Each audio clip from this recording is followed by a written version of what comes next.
Hello everybody. তেতিয়াৰ ACS, এতিয়াৰ ACS।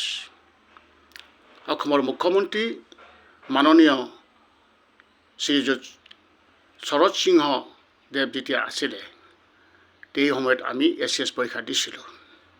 মোৰ লগতে বহু কেইজন প্ৰাৰ্থীয়ে ACS থাৰ্ড কেটেগৰী চিলেকশ্যন হৈছিলে।